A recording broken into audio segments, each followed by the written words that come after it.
Hey guys, my name's Toby and I'm on a mission to grow as much food as I can in my backyard. It doesn't look like much now, but this is just a big experiment and I'm taking you guys along with me so that we can both learn together.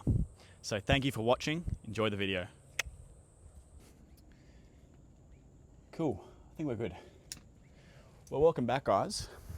Today I'm in the garden and the objective is to plant these raspberries that I just picked up. So this right here is called an Atherton raspberry. It's a native raspberry here in Australia and they grow really well here. I've also got this normal raspberry. So this is what you normally see in the shops. However, it's a variety that's better well suited to the subtropical climate here in Queensland. So I need to get some logs and make a log raised garden bed. And the reason I'm doing a raised garden bed compared to just straight in the ground is because raspberries send out little shoots. So they grow kind of like bamboo. They send little shoots out and they spread very quickly. So if you don't have a contained area, they can take over your garden. So let's get some logs. But before we do that, I need to get all the mulch out of this trailer here to go get the logs. And then I also have these. This is very interesting. So this right here is a used mushroom bag. So this is basically fine wood chips and a few other little things. And then the mushrooms grow out of here. So here is actually an oyster mushroom that is kind of popping out. And this has already been harvested, but I should be able to get another harvest or two out of this. So I'm gonna get these bags, put them in this garden bed here, right here, and then cover them with mulch. And hopefully we get some oyster mushrooms that we can put in some meals. Cool, let's get into it. Okay, so I've got all the mushroom bags here. And you may be asking, Toby, why are you putting all of the mushroom bags on the garden? And the reason I'm doing that is because mushrooms, also known as fungus, are the soil builders. So they turn organic matter, like this tip mulch here, into soil. So mushrooms break down a part of the wood called lignin. Now lignin is what makes the wood hard and strong. So we don't want that in the garden. We want it broken down and turned into soil. So we're using mushrooms to speed up that process and hopefully get some mushrooms that we can eat in the process. And so here I've got lion's mane mushroom bags. I've got blue shimiji. I've got oyster, and my favorite, this is a reishi mushroom, and it hasn't fruited properly. It's kind of got a bit of disease on it. I don't know if you guys can see that. There we go.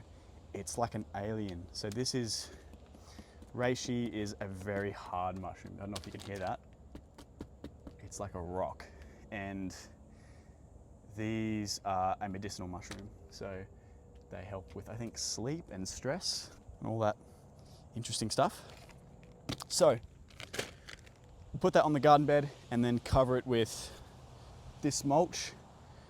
And then hopefully it will begin breaking down and we will have soil soon. Let's get into it.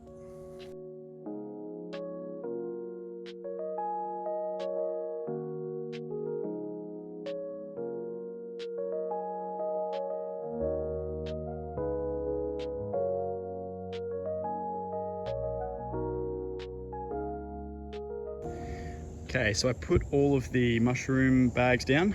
I still have a bit of mulch left, which I think I'll just finish off to use on the raspberry garden beds at the end here. So I'm thinking one circular raised garden bed here and here, and I'll use logs to kind of create a border, plant it in the middle, and then boom, raspberries, hopefully.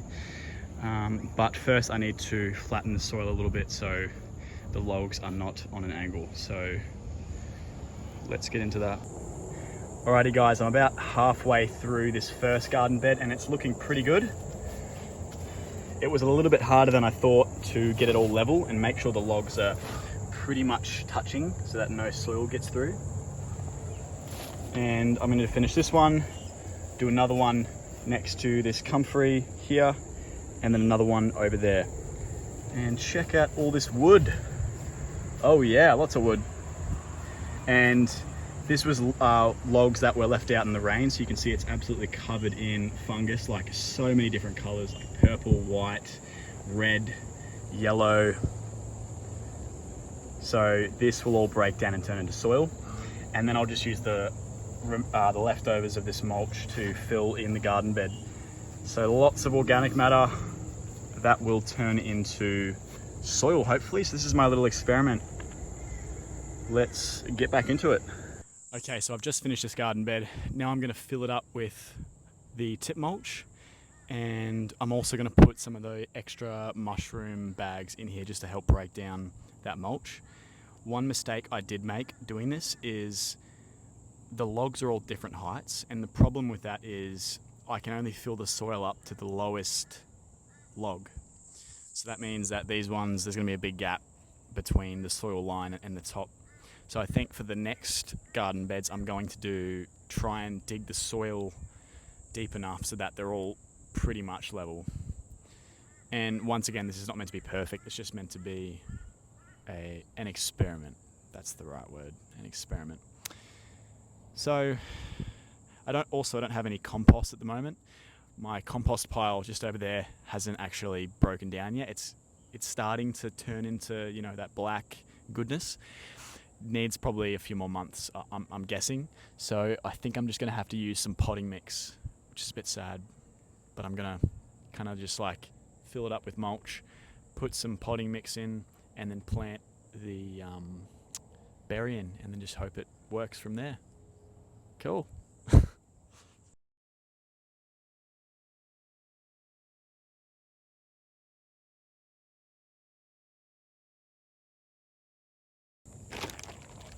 Okay, so now I'm putting in the mushroom bags. Here I have a lovely lion's mane bag, and there's a cute little lion's mane starting to form.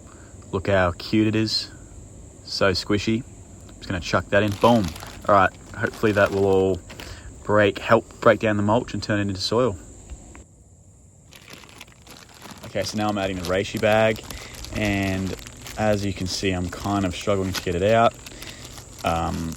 Recently online, I've heard lots of different things about how the best thing you can do for your soil is to just get lots of diverse things into it. So here I'm putting in lots of different mushroom bags, which is going to help with creating a more diverse soil microbiome. So here I'm also adding I believe that's a oyster mushroom. And basically the more the more microbes you have in the soil, so fungus, bacteria, the better. It creates a more resilient plant that can absorb nutrients better. So that's what I'm doing here.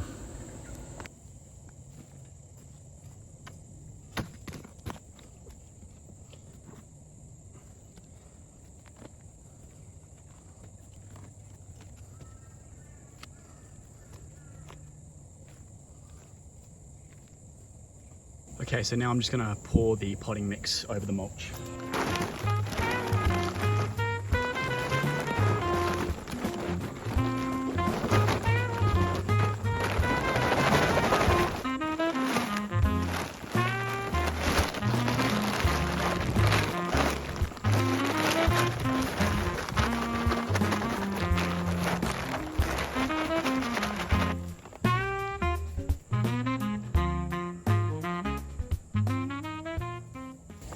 Now we'll plant the raspberry right there.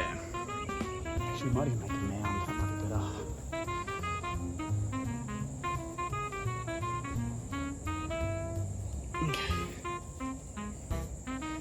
It's a bit spiky. Be careful.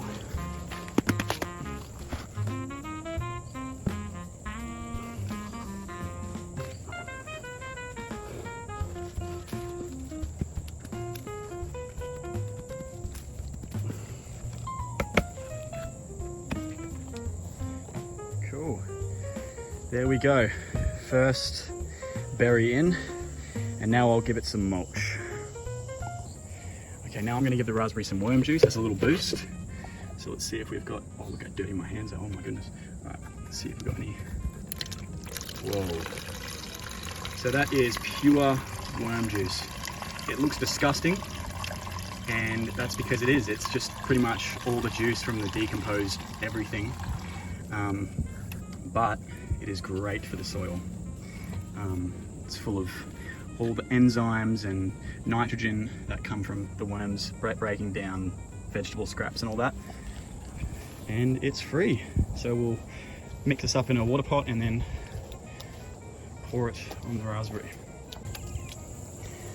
Okay, first raspberry done. Sweet. All right, I've finished all 3 raised garden beds. I'm actually very happy with it. We got the Atherton raspberry there and the 2 conventional raspberries there. I've added a little bit of compost in there just to get them going a bit from a really, really good compost supplier here in Queensland. Allegedly, he has the highest microbial count in any compost in Australia. So we'll see how that goes. And that's going to be a real nice addition to the garden to get things going. So thank you very much for watching, guys. Stay tuned for the next video. Cheers.